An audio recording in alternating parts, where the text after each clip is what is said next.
Nepal Prime Minister's private residence was vandalized in Bhaktapur as the country witnesses its biggest uprising in recent times. Protests in Nepal took a violent turn as demonstrators pelted stones at forces in Bhaktapur as well. And now celebrations have broken out in Nepal as Prime Minister KP Oli resigned. Amid raging protests, streets turned festive with dancing and singing, even as parliament buildings smolder in the background.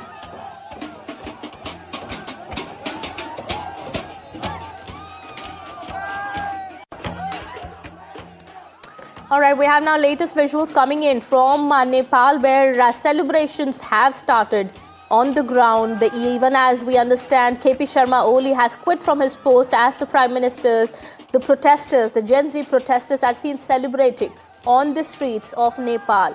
Well, Nepal Parliament is up in flames. Remember, the protesters had earlier entered the Parliament premises and set it on fire. And after which we understand the government gave in to their demand, and KP Sharma Oli had resigned from his post as the Prime Minister, after which we understand celebrations have erupted on the streets of Kathmandu in Nepal.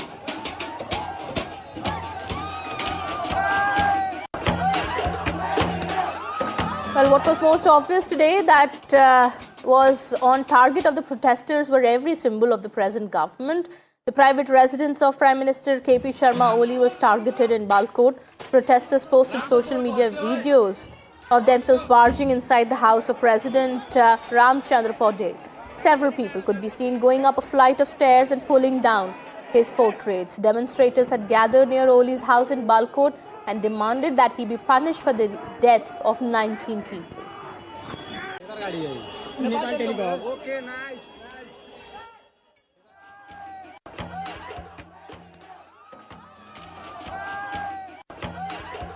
All right, now there is seemingly no end to the mob violence that has emerged from the Gen Z protest in Nepal. The protest that started against social media ban, corruption and nepotism is not ending any moment now.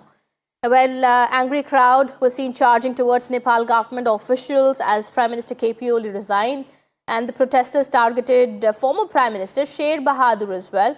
He was assaulted. He was brutally lynched by the mob. Then the mob turned towards the woman foreign minister Arzu Deuba, who was also attacked by the angry protesters. Now, protesters have set the Supreme Court, Parliament building and houses of government officials on fire. The question that now arises is that what will make this mob calm? And is the mob justice now the new political toolkit? Well, we have my colleague Shivaru getting us more on that. There's a great deal of, catharsis for the Nepalese public that sees this as a huge, historic landmark uprising against huge corruption in government, scam after scam, economic stagnation, the highest levels of unemployment that the country has ever seen. But the current chaos runs the risk of Nepal sort of dissolving into complete instability. This is a country, remember, that has seen instability, politically speaking, in the past as well. It is a landlocked country with borders, with Tibet as well as India. It is a country where there have been security situations in the past as well. But now with the possibility of the army taking over or some kind of interim constitutional arrangement, what place does mob violence actually have? There are very, very troubling pictures of a former Prime Minister and his daughter being dragged out of their house and bloodied. It took the armed forces, to be able to actually protect them. You saw the finance minister being, chased down the street and beaten. And these are pictures that will fuel the anger on the streets of Nepal, no doubt. The anger is a very legitimate thing. The uprising, the protests are legitimate. But the violence, if not controlled, runs the risk of pushing Nepal over the edge, into absolute collapse on the likes of Pakistan. And that's the reason why one wonders when somebody is going to actually be able to control it. Well, that's the question that is on everybody's lips. And we understand now the Nepal uprising is believed to be a reaction to the hatred against nepotism. The young and the flamboyant kids to Nepal's top political leadership who've been living it up and flaunting their fancy lifestyle across social media. The social media ban was just to trigger a trend, #NepoKid, accused the children of high-profile leaders and politicians living opulent lives, allegedly funded by money earned through corruption.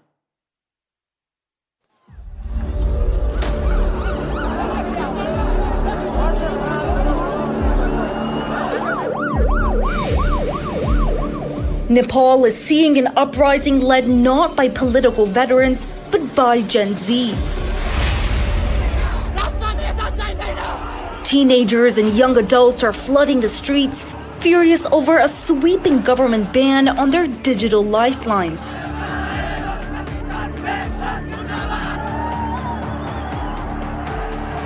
Last week, authorities abruptly cut access to major platforms like Facebook, Instagram, and YouTube after tech companies failed to comply with new registration rules aimed at curbing online crime, hate speech, and misinformation. But Nepal's plugged-in youth aren't buying it, accusing Prime Minister Ali's administration of using censorship to distract from deep-rooted corruption.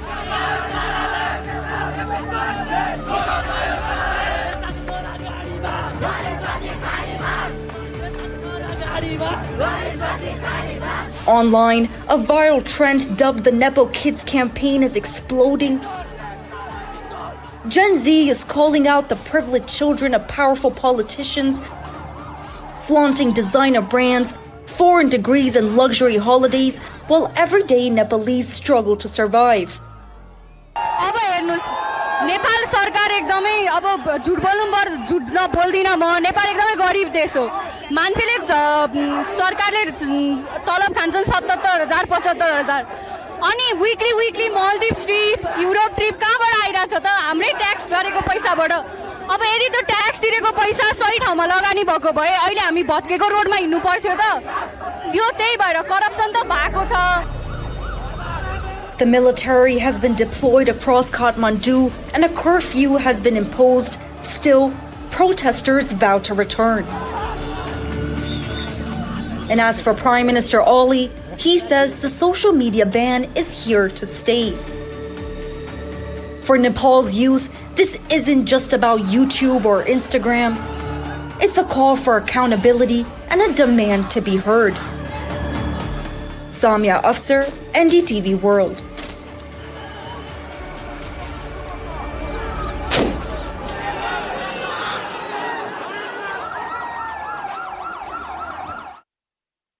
Well, the situation on the ground in Nepal continues to remain chaotic and tense. The Prime Minister KP Sharma Oli has already resigned from his post, and this comes after 2 days of violent anti-corruption agitations that have been led by Gen Z protesters. 19 people were killed and there were dozens who were injured in these violent clashes yesterday. And we understand now the letter that KP Sharma Oli wrote to the president clearly says that he is resigning with immediate effect from today and that he's decided to step aside so Nepal could take further steps towards a political solution and resolutions of the problems. Well, this has been a core demand of the protesters. However, we understand at this point in time, the protests haven't stopped yet. Well, we'll get you more from the ground. Let's take a look at this report. They hate on Gen Z cause we don't vote, but we ain't got a voice. Choice between two of white dudes, is that a choice? Not to say we shouldn't vote, but the options looking so-so. Narcissists backed by the lobbyists, that much is obvious by now. Violence and kill counts, around and find out. Damn, it's getting hot now. Water under the bridge in 10 to 20 years. Gonna be problems for your kids, and their kids might just cease to exist. Even as the Nepali youth have taken over the parliament and the entire parliament is gutted and burning, historic visuals, very unfortunate visuals really coming in, but there are still attempts at clashes. There is a group of policemen who have been cornered here by the group of violent protesters. You can see they've been cornered completely. They are trying to save their lives here, but They are being stone pelting is happening. The sticks are put on them, and they are almost being lynched out here. You can see a group of policemen completely encircled by hundreds of security forces here. Even though just meters away there are army personnel who are set up here. So that tells you the kind of chaos that is here outside the Nepal parliament, even as the parliament building itself is completely gutted. A group of policemen are being attacked because of the high-handedness they did yesterday. Their 90s innocent, were died.